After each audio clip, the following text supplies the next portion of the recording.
Ако е плоско тялото на земята, ми се ще Бог да облегне лакътя си, по невнимание в единия й край.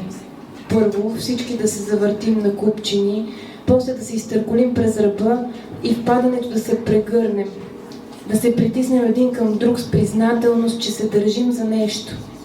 За пръв път това да е достатъчно. За пръв път без задни мисли. Благодаря.